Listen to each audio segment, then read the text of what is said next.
Welcome back, everyone, to another episode of Cabernet and Pray, the unusual podcast where we talk about Christianity in maybe less than traditional ways, usually with a glass of wine. Today, we even have a twist to throw in at you, and I'm excited for that.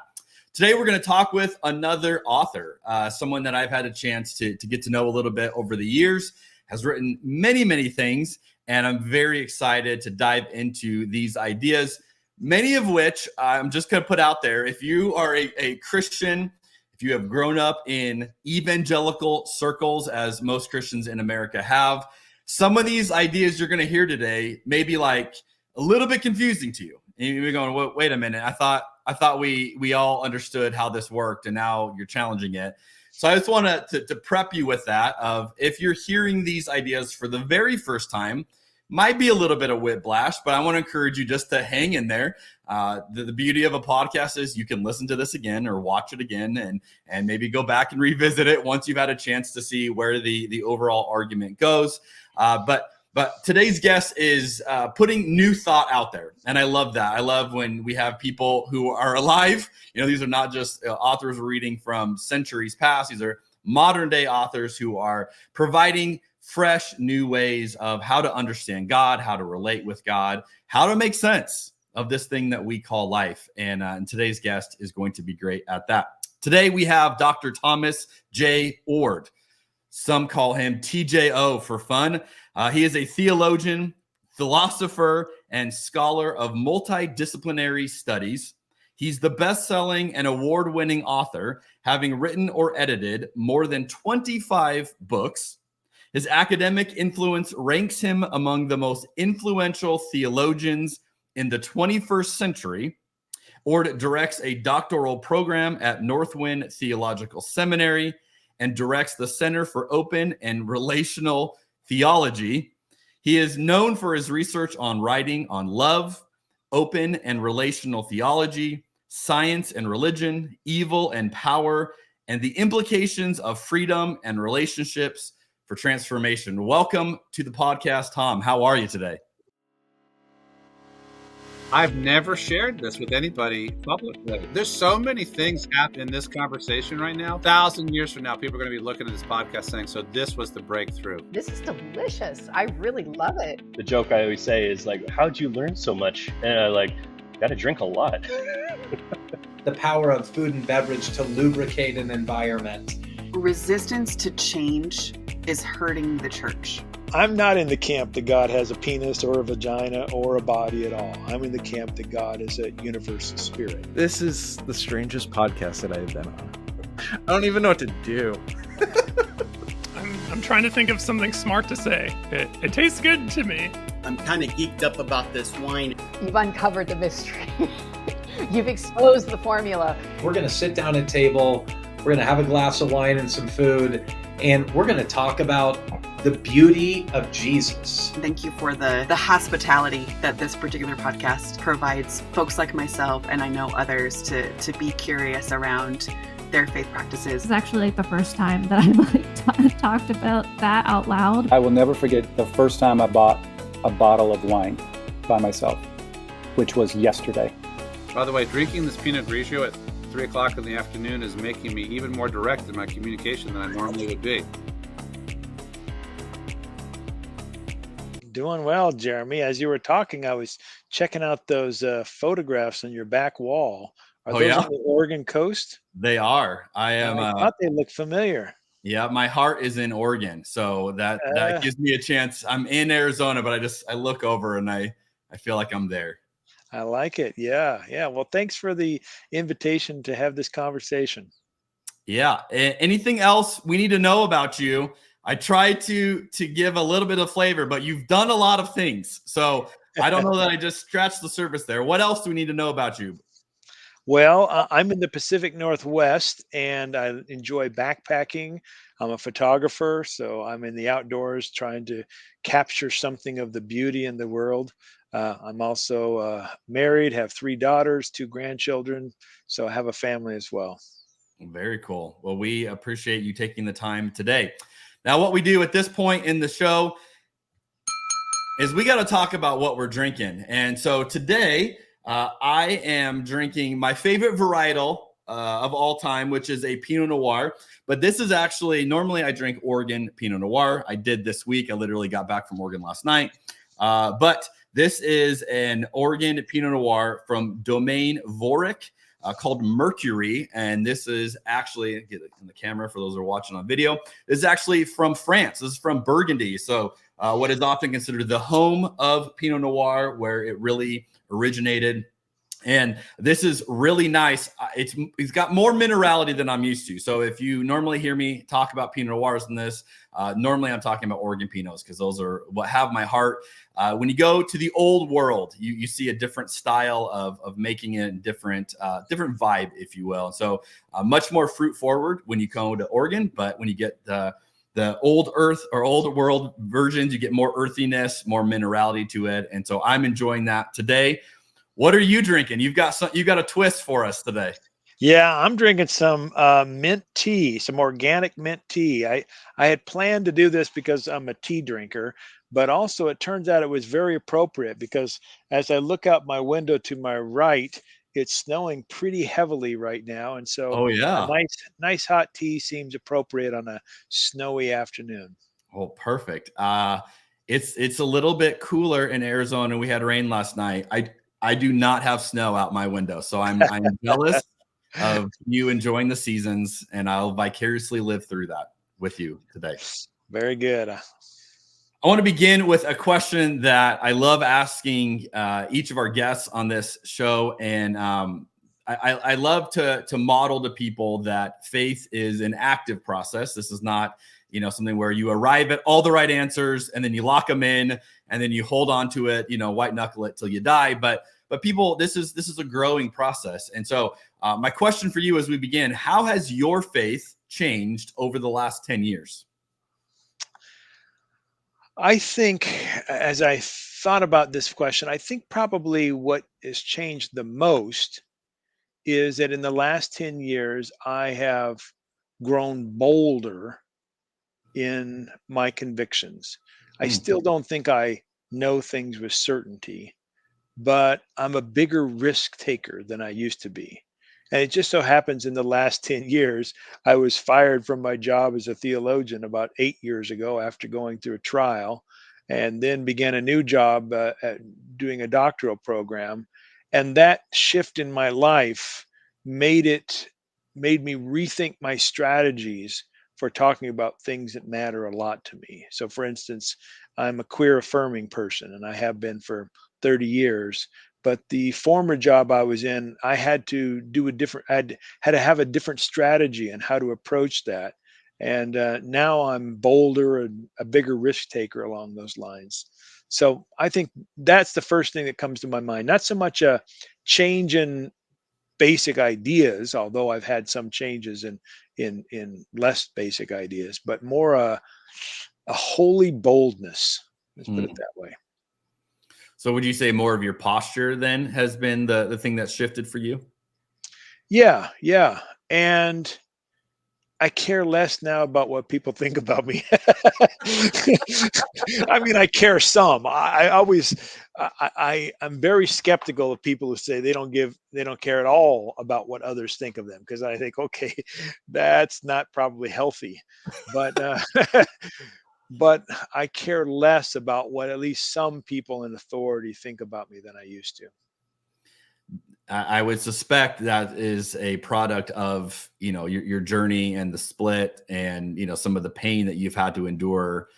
You kind of sometimes when you lose some of those things that you were trying to maintain does provide a sense of clarity of, yes. Okay, well, here's who I'm talking to then. Yeah. And there's another thing too. I was thinking about this the other day when I was exercising and feeling old. I was thinking, I'm in midlife. I'm in my 50s. And who knows how much longer I have left on this planet. I start thinking about my legacy and what I want to do with my life before I die. And that sort of, at least for me, inspires me to take bigger risks too. I love that. It's interesting on this podcast, when I've asked that question, so many answers talk about pain, talk about a loss of something as the shift.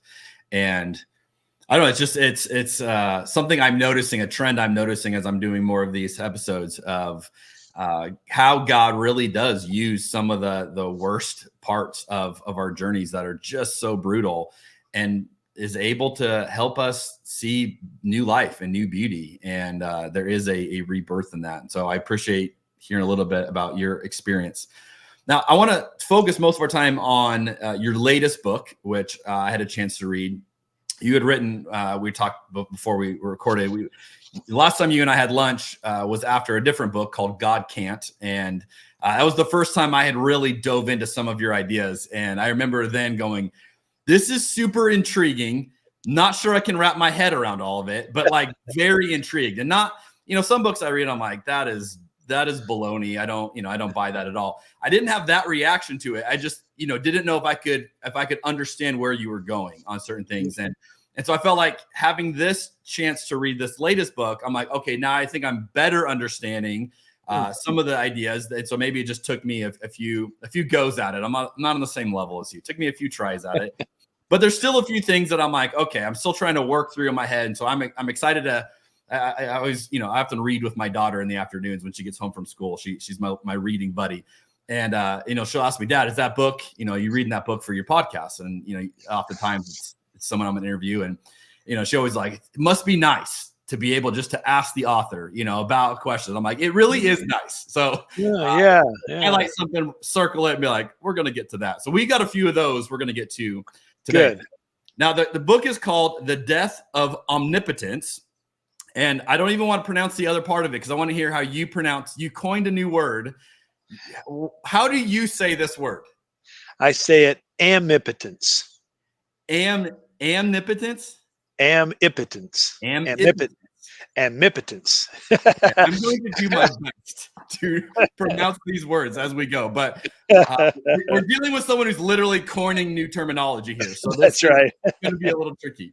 So this book, here's what I would just describe. And to anyone listening or watching, this is like a workout for your mind and your faith. I mean, if you talk about exercise, if you want to put a good sweat on, I mean, you just want to, burn some mental calories, this book will do it, because it's just not one of those books that you read and it makes you feel good and just affirms everything. It's one of those books that goes, hey, we're going to look at the really hard things in life that you go, how on earth do you make sense out of it? And then you have the audacity to go, let's take a shot at it. Let's attempt a way to try to make sense of it. And I just applaud you for that. And I really enjoy the process of my brain hurting as I'm reading your work. So I love it. Hopefully that comes out as a compliment. Now, in case you're wondering, okay, what are we talking about? You in this book are challenging the assumption that God is omnipotent, which is God is all powerful, very kind of traditional way that we do it. And you say this line: experiences of pointless pain and unnecessary suffering lead some to doubt God is in control. Evil leads others to doubt that God exists at all. In either case, evil ends omnipotence. Now, I actually think this is such refreshing news if we lean into this, but this is not the way most Christians make sense of it. So I'm curious, from your vantage point, how do you find most Christians explaining away God's lack of involvement when it comes to pain, suffering, and evil? Yeah, the usual responses are to say things like, well, your pain is just a part of God's good plan for your life, or your pain is a way for God to teach you a lesson to build your character, or your suffering is suffering because God is punishing you. And those kinds of answers, although I think most of us have heard them, they grow thin pretty quickly, because we can think of instances in which it seems pretty clear that it's not building up someone's character to go through the pain they're going through, and they're not really learning lessons. And sometimes innocent people suffer, and it's hard to imagine how any crime or sin that they did was somehow bringing upon the harm that they're enduring. So the punishing God doesn't make a lot of sense. So what a lot of people who have been around the block a few times, they will eventually get rid of those kind of trite responses and play the mystery card. They'll say, we don't understand suffering. We don't understand why God allows it, but we believe God exists. We're finite creatures and God is infinite. Who can know the mind of God? You've probably heard the phrases. And I'm also criticizing that approach to things, because I think people who make that kind of claim are failing to reconsider their fundamental ideas about God. And in this book, I'm asking you to reconsider God's power.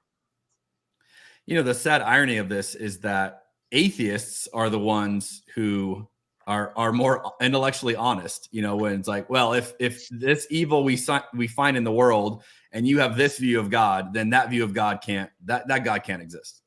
That's right. Yeah. Although I will say that even though atheists are often more intellectually honest on this issue, I've had conversations with atheists and said to them, yeah, but I don't think God is omnipotent, or I don't think scripture requires an omnipotent God. And sometimes it's the atheists who are most insistent on omnipotence. They say, well, if God's not omnipotent, that's not God. And Christians say the same thing. So you are right when you present this whole conversation as me, not just chiseling at a bedrock belief of many people, but pulling the whole thing right out from underneath them. I'm saying God is not omnipotent. Why do you think, just emotionally, why are we so reluctant to embrace this? I think it varies depending on the person. Some people just like to have the security of thinking they've got, a fundamental view of God right. Other people like the security of believing that even the crap that happens to them is somehow a part of God's plan, and God is good. And so that gives them a sense of at least psychological security. And then there's some who are just, they're just fans of the tradition in the church. And they say, well, this is not the way Christians have always believed. So, it can't be right. And sometimes they'll attack me personally. They'll say, oh, who do you think you are? You're smarter than Thomas Aquinas or some other person. And so I think those are at the basis of most of the kind of negative reactions I get. You have this line, and you reference something that I hear all the time. You say, I consider the popular phrase, God is in control, to be a form of God exerts all power. Most Christians desperately want God to be in control. That is a very reassuring idea. Why is this not as helpful as we might think it is? Well, I get letters almost every week from people who've read this book or the book God Can't. And most of those people have suffered genuine evil. Many of them are survivors of sexual abuse or torture. Some of them have had major accidents or tragedies in their lives or family members. And the security that they've once felt in believing that God is in control has evaporated, because they just can't believe a loving God would allow the horrific things they have endured. And so to those people, hearing that God is not in control is actually good news. It gives them a breath of air. They're like, okay, I can finally make sense of that. So many of them have been told that God allowed the bad thing to happen. And that seemed okay for a moment or two, until they thought to themselves, okay, if God allowed it, that implies God could have stopped it, but chose not to. And, it means that you and I are sometimes more loving than God if we sometimes stop the evil that we can stop. I think that's a great point you make throughout the book. You often talk about, in a parent analogy of, as a dad, if I could stop this, I would.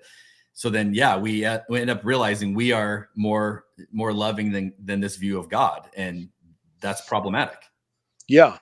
Think about it like this. I mean, how old is your child again? I have 5. Our oldest is 15. 5. Okay.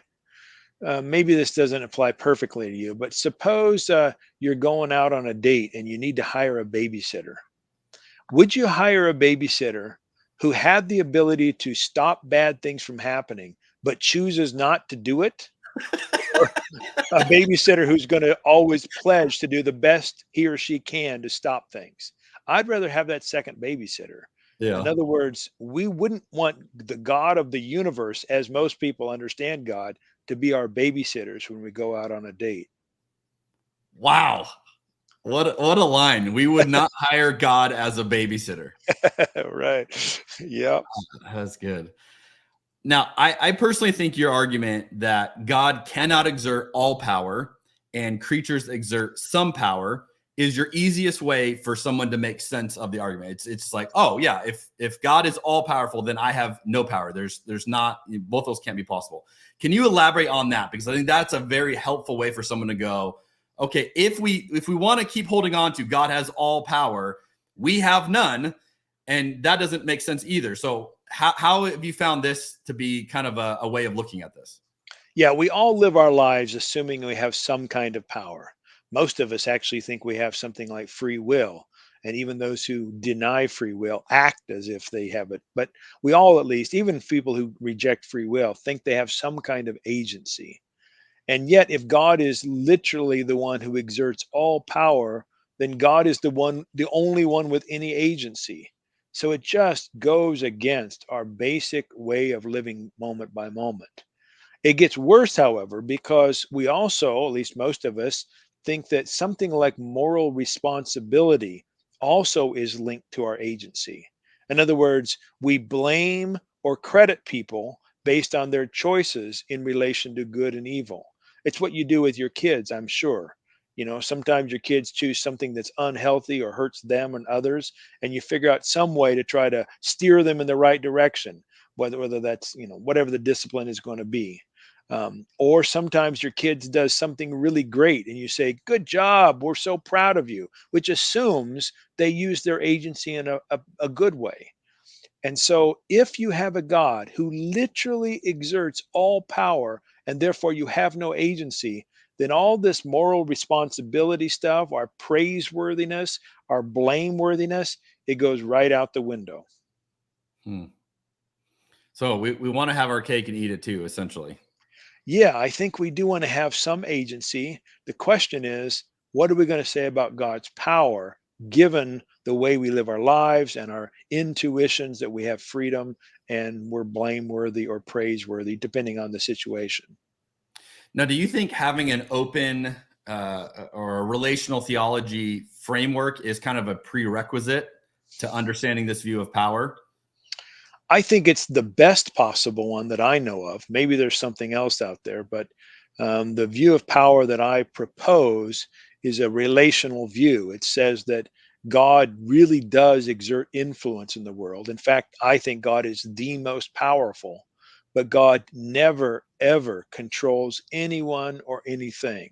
Or to put it another way, God never is the only power in a situation or circumstance. And open and relational thought, I think, provides at least the best framework I know of to talk about that. Okay, one of my questions that I'm hoping you can clarify a little bit. Good. You say this line: a benevolent being who can stop evil does stop it, which is, seems like Logic 101, but again, is illustrating the problem in a lot of the ways that we, Christianize things. If God is good, essentially, I would paraphrase it, then he sees evil and he would stop evil. Like if that's what God can do. I would say a benevolent God would also intervene when possible without waiting to be asked. Now, I go back to the babysitter or back to a parent analogy, right? If I am at the beach and one of my children, I see them drowning in the water, I am not going to stand there as a parent and say, well, if they ask me for help, I will gladly go out, swim out and save them. But I don't want to, force myself on them. So unless I hear them, meanwhile, watching them drown, like no good parent is going to do that. So where I struggle a little bit is like, what really then is the role of prayer? Because is God really waiting, right? And again, assume the things that he can control or she can control, however we want to talk about God. Not just, okay, God can't do that, but let's say this is something God could do. Is God waiting for us to ask? Because if so, then again, I go back to the analogy of then I'm better than God because I wouldn't do that with my kids. How do you make sense of this with prayer? Yeah. Well, I make sense of it by beginning with a few assumptions. Assumption number one, in any particular moment, God is always going to do the very best possible God can do. Assumption number 2, God moves moment by moment through life, not in the future, not in the past, but in the moment, experiencing moments, gaining information from our relationships and what's going on in the world, but moment by moment, just like you and I do. Assumption number 3, God is relational. God is not only affected by what we do and what others do and what the whole universe does, but also our prayers, our activities that have some influence upon God. So given those assumptions, again, they're the assumption that God is moving through time, that God always does the very best God can do in any moment, and that what was the third one? I already forgot it. Oh, the interrelation, I guess it was. Then the question is, or the answer to your question is, our prayers in one moment present new relational information or relational data that God can use in the next moment in whatever situation is there. Our prayers don't make it the case that God can control, because I think God never controls, and that's impossible. But God takes everything into the divine self in one moment and uses that, responds to that in the next moment. So if we have that in mind, it seems like our prayers are not going to be prayers asking God to control others or control situations. They're probably going to be more prayers like, God, I commit myself to cooperate with you and the actions you're up to in the world. Or prayers like, God, give me insight and information about how I might best, exert my agency moment by moment. It's interesting. I would say after you and I talked a few years back after your God Can't book, yeah, I found myself praying differently. And I think the way I would define it now, looking back, I couldn't have articulated this in the moment, is that I was constantly giving God permission over things, right? So I think I operated this framework of, okay, like God doesn't want to be coercive. God doesn't want to be, infringing upon any part of free will. So therefore, I'm just going to constantly invite God into everything. Yeah. And I think that helped a little bit. And that, maybe was a little bit clarifying. But where I get stuck on that is like, I would never pray for healing from that point of view, because I'm thinking, God, I want this healing, or for me or for this person, right? So like, that's a no-brainer. I'm fully in submission to whatever you can do here. I'm doing whatever I can do. That should be, brutally honest to you. And so that's where I found myself getting stuck of like, well, what am I praying? And so I think your answer is interesting it's almost like you're saying our prayers are more about changing us than they are what we're asking God to do. Is that I think it's both. I think it's both. It's a change in us, but our very change in us opens up new opportunities or new avenues for God to work in the next moment. And so another way to put it is, what we in the world do in one moment actually affects what is possible for God to do in the next moment. Sometimes I will pray, and I'm doing it primarily to remind myself of things I believe. I think a lot of Christians do that. But other times I'm praying because I want to sort of consciously focus on what I think might be the positive elements or the loving elements God wants of me. So a very common practice for me, for instance, when I wake up in the morning, I do a little breathing exercises, and I symbolically breathe in God and then symbolically breathe out love. And I'll do that for a little while, and then I'll say to myself, I'll say, God, what is it that we might do today that will make my life and the life of others better? How might I live a life of love? So I'll symbolically breathe in and just sort of let my imagination run wild. I'm not sure that this is God putting these ideas in my head, but it's theoretically possible. And sometimes some of them are really great. And since I think God is the source of everything that's good, great, loving, and excellent, I can say God at least inspired that. And then I breathe out and symbolically commit myself to do those things during the day. That's beautiful. I like that. Oh, Yeah, I would say that seems to be more focused on attuning you to be ready, Sure. to be Yes. responsive. So let me scratch this itch a little bit more, because Good. I became an open theist. The trigger point for me was the story of Hezekiah. Yeah, that's a good one. I read Hezekiah and I felt like no one was being honest about the story of Hezekiah around me, because I would ask the question like, how did this happen? And the story I'm referencing is basically Hezekiah prays. He's told by God that Isaiah tells him, you put your house in order, you will not recover, you're going to die. He prays to God. God hears him. God changes God's mind, says, hey, Hezekiah, you're going to get, I think it's 15 more years to live. And I remember reading this going, what? Now, this is a fun fact for you. I got in trouble in my ordination all the way. I mean, this is almost, we're almost 20 years ago now. Coming out of college, getting ordained because of the story of Hezekiah. And at that point, I didn't know open theism was even a thing. I never even heard of it. I just knew, like, I'm seeing something here, and everything I'd ever heard about prayer was like, prayer changes us. And I think your posture of prayer is great. That is centering you, focusing you. But there is a biblical element that prayer changes God. Yep. I'm still not quite sure with this framework, how am I changing what God can do? Or how am I unleashing the fullness of God in my prayers?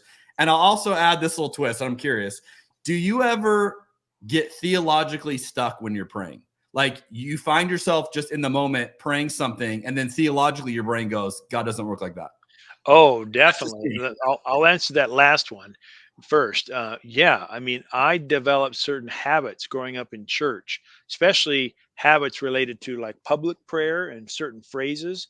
And I had to unlearn those habits. So it doesn't happen as frequently as it used to, but it used to be the case that like every time I prayed, I was committed to praying a prayer that I could actually believe, when I got to a certain point in my life. I was not going to pray cliche prayers. And that meant I had to be very careful about what I said. And I eventually got out of some of those bad habits that I had accumulated. But let's go back to your first question. Now, I'm just to repeat myself, when I think about praying, I'm saying that my prayer is not going to make it the case that God can force something or someone, because God can't control.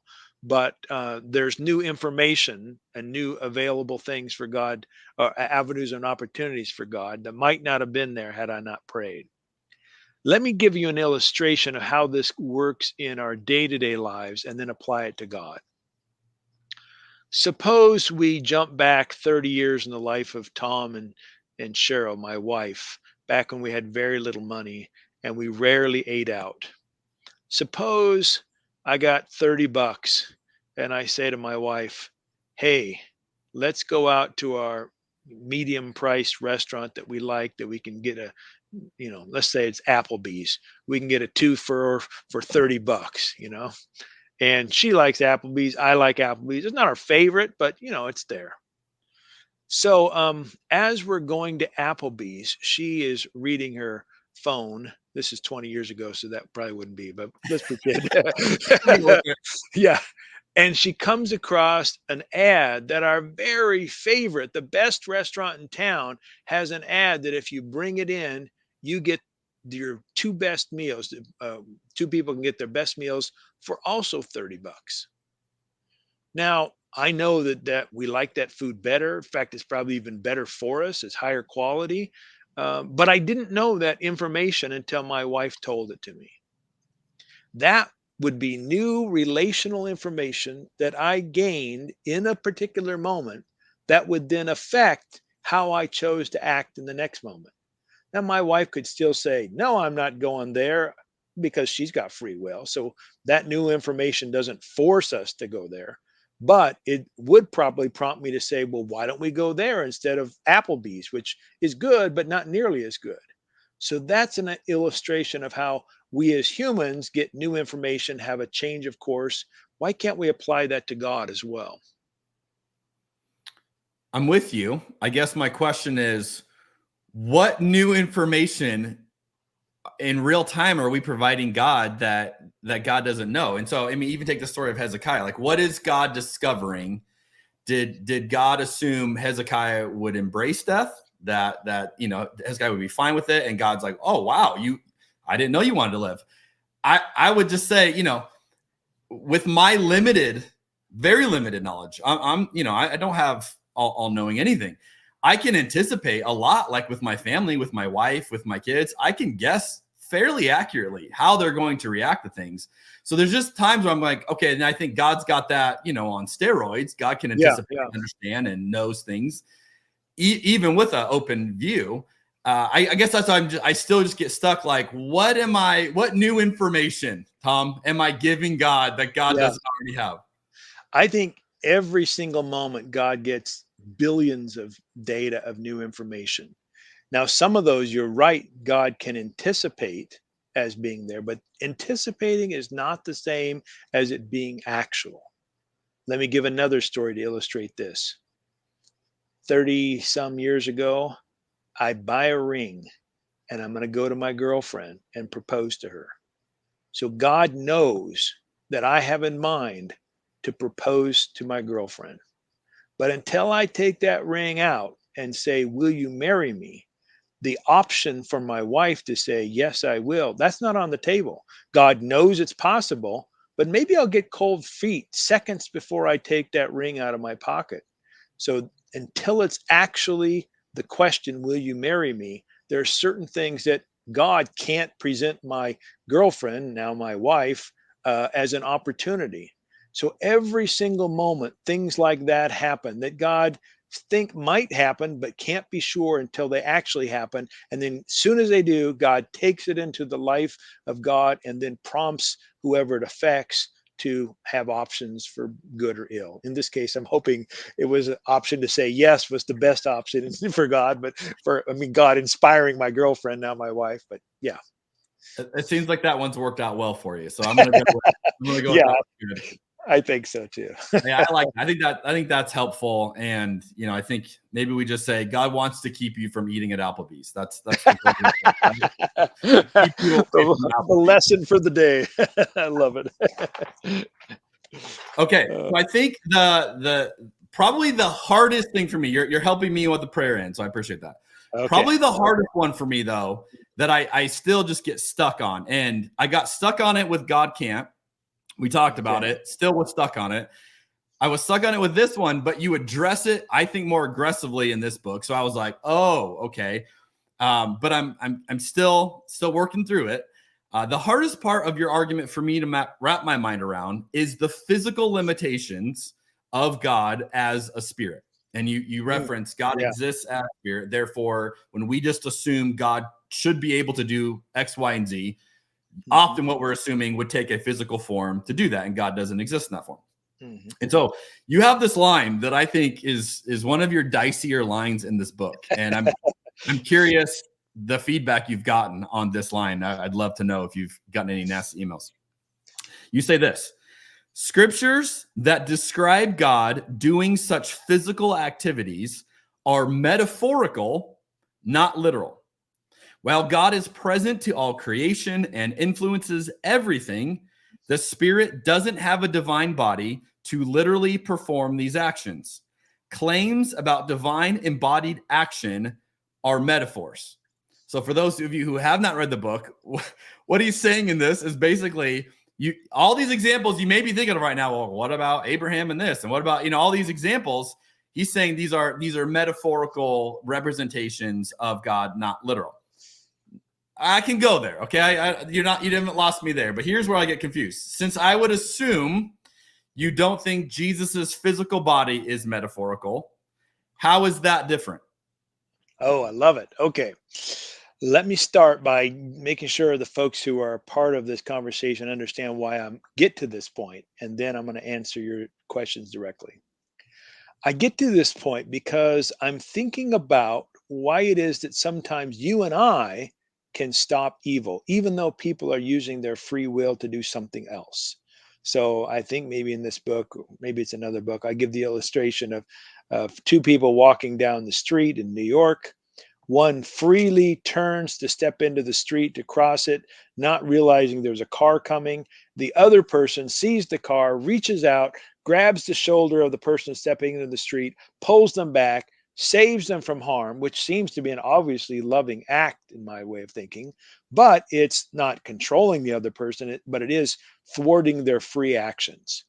Well, if that's love for you and me to do, if it's loving for you and me to do that, then why doesn't God do that? Well, my answer to that is that God doesn't literally have a divine hand to pull people from traffic, because God is a universal spirit, incorporeal, to use the classic language. And this is not a new idea, although not a lot of people have worked with it, but it's very common to say God is bodiless in the theology of Christians, Jews, and Muslims.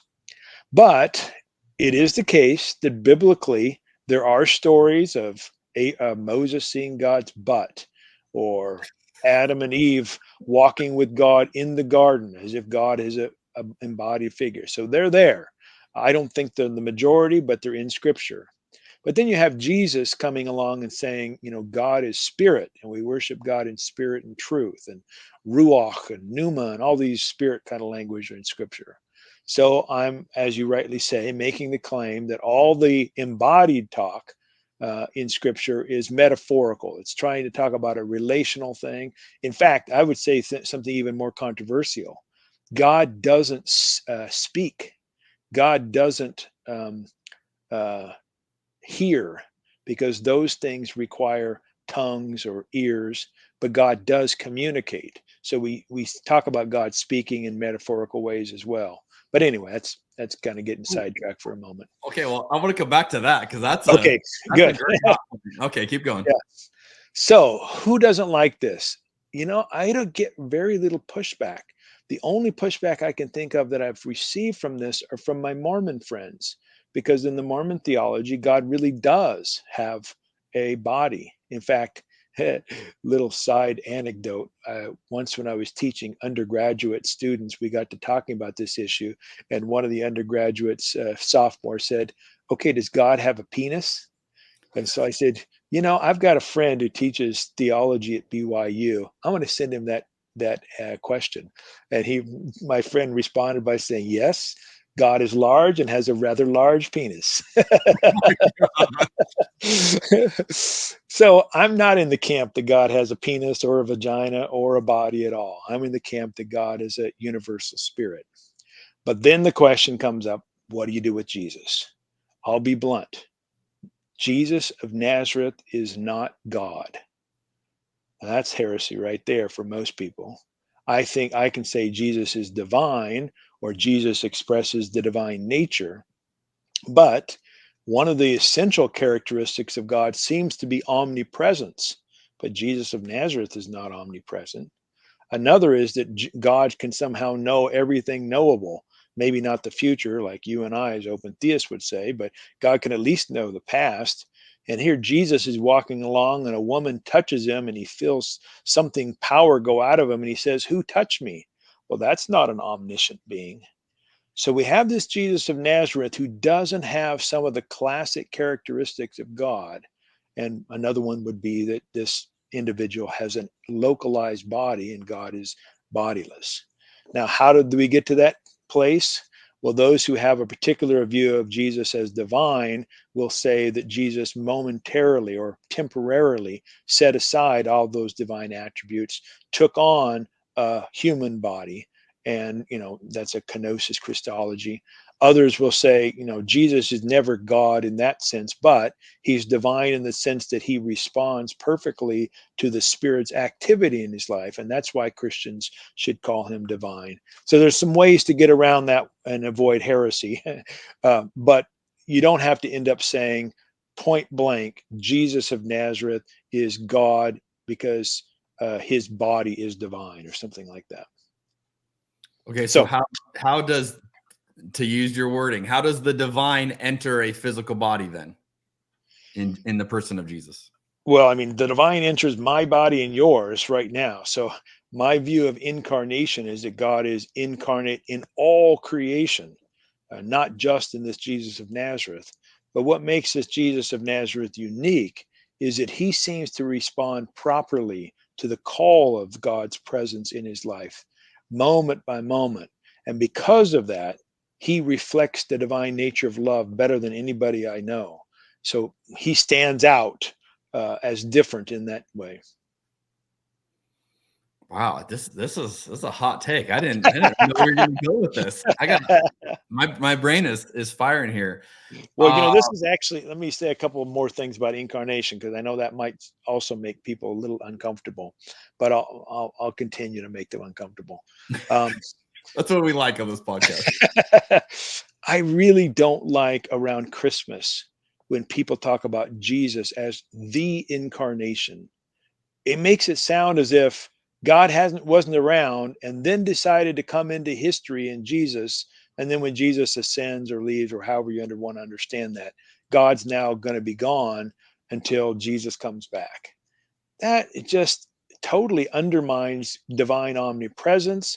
It undermines the idea that God is present in our lives, encouraging us, inspiring us, warning us, whatever. And so I think it's better just to say God is always incarnate in anything that exists, not the same as everything that exists, but incarnate in the sense of inspiring, empowering. But Jesus is unique in the way he responds to the Spirit in his life. So in that framework, how do you make sense of like a Hebrews 1:3? The Son is the exact representation of God. Colossians 2, this is the radiance of God's glory, the exact representation. What is that meaning then, if this is just physical representation of the divine? Yeah, that phrase, exact representation, reminds me of a jacket I wore in high school. On the inside cover, on the back, where the label was, it said, "Genuine imitation leather." This is really imitation leather. Yeah, this is not imitation leather. This is genuine. And think about that phrase, exact representation. Represent means that it's not the same. It's a representing of something. If I say I'm going to represent the United States at the Olympics, I am not the United States. I'm representing something that's other than myself.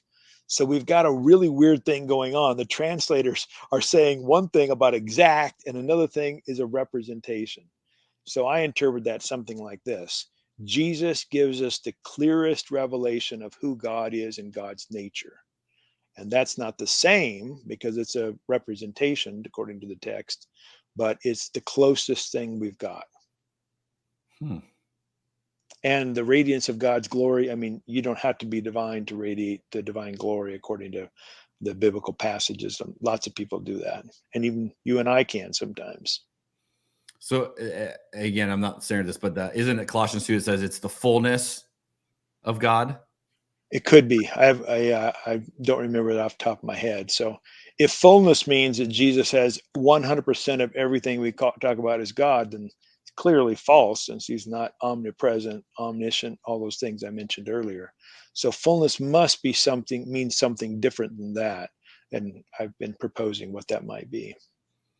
Wow, this is great. Okay, so going back to your other little nugget you just dropped in there. So if I'm understanding what you're saying, are you saying God never audibly speaks because that would require a voice? Yeah, I'm saying God might inspire you and I to use our vocal cords, and we might say that we're God's metaphorical voices. But I'm saying that God doesn't literally have divine vocal cords. So the story of Paul on the road to Tarsus, that is a metaphor then? Or a better one, I think, is Jesus' baptism. They hear a voice saying, "This is my beloved son, in whom I'm well pleased. Listen to him," or whatever. Yeah, wherever that voice comes from, if it's in the people's heads, or if there's an actual audible voice that must come from some vocal cords, I don't think God has those vocal cords. So God might have inspired someone to shout it from the crowd. It might be something people had in their own minds. The writer, I think Mark, actually there's a couple people have it, but whoever, that might have been something they were thinking. There's a number of ways we can account for the communication, without having to say God literally has vocal cords. Tom, I would love to see people watching this video right now, or see them in their cars driving going, what the hell is going on right now? Like, this is blowing my mind. Because these are ideas that are just complex. And again, it's like, this is why you're reading your books is a workout. It's like, wow, I'm going to have to go process that. And this is good. I appreciate the way you think deeply on this, and you invite an explanation. Thanks. I think you're right that a lot of people are going to go, yeah, what in the world is going on? What's he saying? But my experience is that when I speak at universities or colleges or churches or wherever, a certain percentage of the audience comes up to me afterwards and they say, you know what? I've been thinking that, but didn't have the words to articulate it. Or that really matches my intuitions, but I didn't have a label for it. And so while it is unusual what I'm saying, I think a lot of people are intuiting at least some of the ideas I'm putting on the table.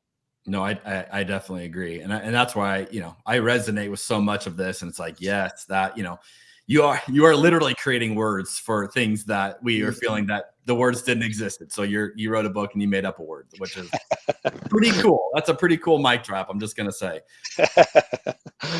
Okay, you have a line in here, and I think I know where you're going to go with this based on your last answer, but this is something I had written down in my notes.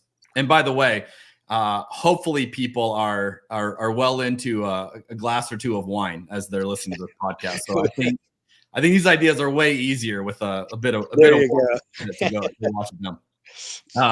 You say this line: God cannot do activities that entail ontological, mathematical, geometric, or logical contradictions. So then I thought, okay, what about the incarnation? Which, again, you just referenced. I didn't know your answer, obviously, when I wrote this question. Because my thought was like, well, Jesus being fully God and fully human is the definition of a logical contradiction. So again, what do you make of that in light of that being a logical contradiction? Yeah, I don't think it's a logical contradiction, technically speaking. It's called a paradox in the tradition. And the question would be, is it a logical paradox or some other kind of paradox? And most of the scholars would say it's some other kind of paradox. Because if you look at the majority, in fact, 90+% of Christian theologians and philosophers, and for that sake, also Jewish and Muslim, they're all going to agree with me that God can't make 1 + 1 = 237. They're going to agree with me that God can't make a round square. They're going to agree that God can't make a married bachelor. They're going to agree that God can't make a rock so big even God can't lift it. So all of these conceptual, logical, geometrical, mathematical conundrums that I lay out there, I'm not the weirdo putting those out there. They are widely accepted. What makes me different in this book is I put a bunch of them on the table in my argument to show that talking about omnipotence, in order to do it responsibly, reasonably, coherently, you have to make so many qualifications that I think the word loses its power. And I think you absolutely make that point in the book. And to those who are listening or watching, if you're going, yeah, I don't know, you got to give this book a read, because we're kind of assuming that premise, because you do such a good job in that in the book. I wanted to get into bonus material for those who read it. Thanks. Okay, so let's get to your word that you made up. You coined a new word to help offer a solution. I always love when someone's going to point out a problem, but they're not just going to leave you with the problem. They're going to offer a better way forward. Omnipotence. Something around those lines. Amipotence. For those you're going, what are they saying? It is a new word that he has coined in this. Here's what you say about it. How different is omnipotence from the usual views of God? Again, this is easier if they see it, but you have to listen to it. An impotent, with an I, God, would watch from afar or be present without engaging. An omnipotent God would control always or on occasion, and therefore be responsible for all that occurs, both good and evil. but the omnipotent God loves by empowering and inspiring, and part of the evidence for the strength of omnipotence comes in positive creaturely responses. That, if I had to give like one quote that just like puts all the blocks together for me, that was when I was like, wow, that is so powerful. Yeah, that's good. I should have put on the back cover of the book. That's a nice summary of my argument, isn't it? You're welcome. You can quote me on that when you do that. Just here's my question on that. How can someone watching or listening, how can they incorporate this view into their life? Well, there's so many dimensions to that. Maybe if you're asking about incorporating into their life in terms of like conceptualizing it, I think a fairly good analogy, not perfect, a fairly good analogy is talking about three types of parents. There are some parents who try to manipulate, dominate. They're helicopter parents, and they try to control their kids. And we all know that that's very unhealthy. The kid doesn't thrive. Kid doesn't have a sense of self. It's just bad parenting. There are other parents who have a total hands-off policy. Some of them are literally not with their kids. Some abandon them, but others are kind of present, but they don't have any interaction, any engagement whatsoever. They're absentee parents. But I think most people know that the best parents are engaged. They do influence. They try to teach their kids to love and demonstrate examples of love. They try to nudge, coax, encourage their children toward thriving. And that's an in-between space between doing nothing or relatively nothing and trying to control. And that's the omnipotent God. The omnipotent God is constantly loving. You and I as parents, we're not constantly, we try our best, but this God is constantly loving because constantly present. You and I can't do that because we're localized. This God could be with our kids at school and wherever they're at. You and I can't do that all the time. And this God, moment by moment, encourages, nudges, warns, etc., with the aim of promoting their well-being, but never, ever, ever controls. That's beautiful. And I think you're offering a better view of God, once you get there and go, oh, this is actually a really compelling, beautiful version of God. And I think for people to experience a God like that would be a game changer for a lot of people. Yeah. Not only experience God, but it's kind of like the way I'm trying to live my life. I mean, I actually think that we should imitate that God.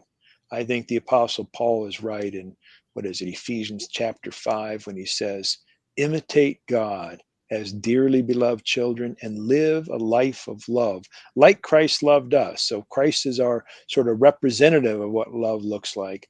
But ultimately, I'm actually trying to imitate the God of the universe. Okay, I got a few all-encompassing questions that I like to ask people. I've got a new one I'm adding to this episode. You're the first one, but this is going to be a regular. But I love comparing people's answers on these. So here's a new one I got from a previous guest that was one of the questions they get asked, or they ask on their podcast, and I thought, I'm stealing that because it's so good. What is something that's blowing your mind right now? What blows Thomas Jay Oord's mind? I want to know. I'm a podcast listener. I've been walking around while exercising, trying to get my mind around the philosophical dimensions of the AI phenomenon. And so my mind is being blown as I'm trying to bring in the data. The computational power required for AI is just mind-blowing to me. I'm trying to work philosophically on how to understand that. So there you go. Have you done much with AI in your own work or no? Some. The book I'm currently writing, I'm using AI for some things.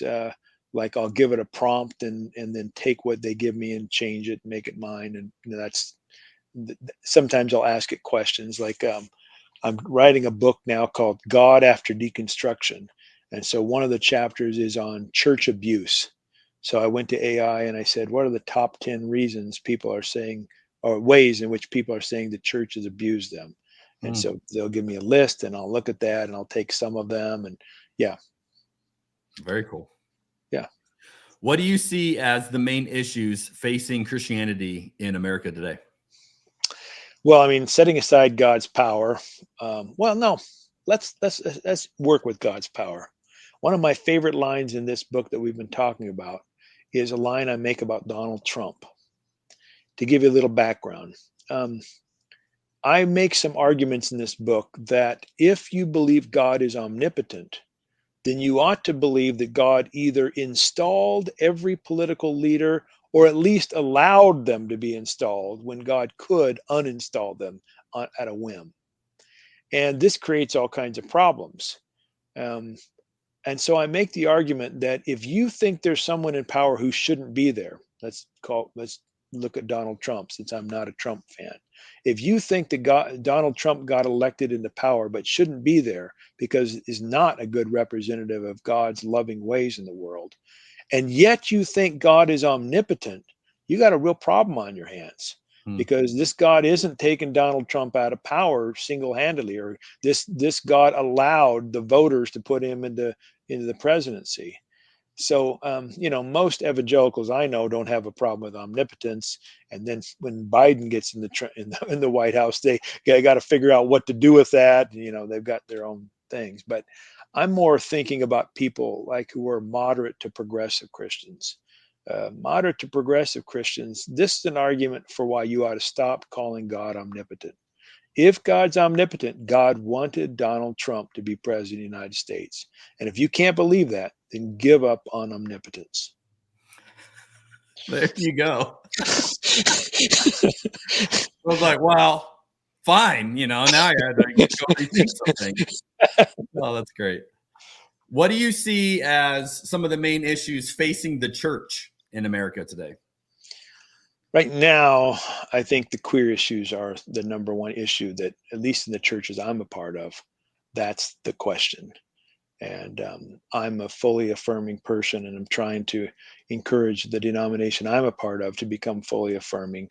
I don't think it's going to happen anytime soon, but I think that's the biggest question. Will the church in America really love queer people by affirming their healthy sexuality, their identities, their orientations, etc.? I'm curious. I see you taking this on all the time, online from afar. What's the overall response you've received to that? It varies. There's some people who are really encouraged, and it's fun to see the community of folks who are encouraged that has developed. It's emboldened others to take a stronger stance. But of course, the critics are come back and they're upset. And I'm actually was charged with teaching against doctrine, and I was told I was going to go to trial this last fall. It hasn't happened yet, but I'm sure it will happen soon. So yeah, there's real consequences toward taking that kind of stand. Okay, when you say go to trial, what are you talking about here? It's a Nazarene thing? Yeah, it's a denominational thing. Yep. The manual stipulates that a person who is charged with the teaching doctrines contrary to the church has to face a trial of 7 jurors. It has to be in their region. So yeah, that's what I've been given official papers saying is going to happen to me. You get flogged if you lose, or how does this work? I'm not exactly sure, but I assume if I lose, I will lose my credentials as an ordained elder. That's what I assume is at stake, but I'm not exactly sure. To anyone who thinks it's easy just to stand for what you believe in, you keep finding examples of what it cost you. Yeah, and I'm not the only one. I mean, there are others in my denomination, others in others' denominations. So yeah.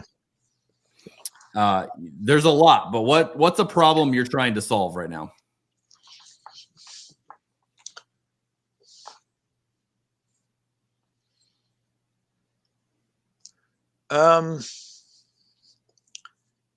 I think a lot of people are deconstructing for legitimate reasons. They're getting rid of bad ideas about God. They're pointing out the faults of the church. They are pointing out the faults of Christian nationalism and people who don't understand religious pluralism, all kinds of things like that. I think deconstruction is legit in the vast majority of cases, but most people don't know there's a better alternative, a better view of God that can overcome the crap that they rightly reject. So what I'm trying to solve today in this part of my life is to present that alternative vision, because I think a lot of people are grasping for it and hoping for it, but just don't know that it's there as a possibility. That's so good. What's something you're excited about right now?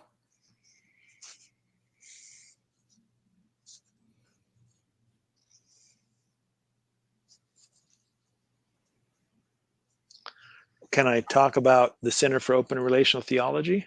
Go for it. I'm excited about this. Is going to sound like a promotional plug. Well, my next question is what do you want to plug? So you can. There you go. Okay. There's 5 events coming up in the next 7 months or so that I'm excited about, and I'd love to invite your listeners to. One is a live event at Drew University called God After Deconstruction, February, I think, 10th and 11th.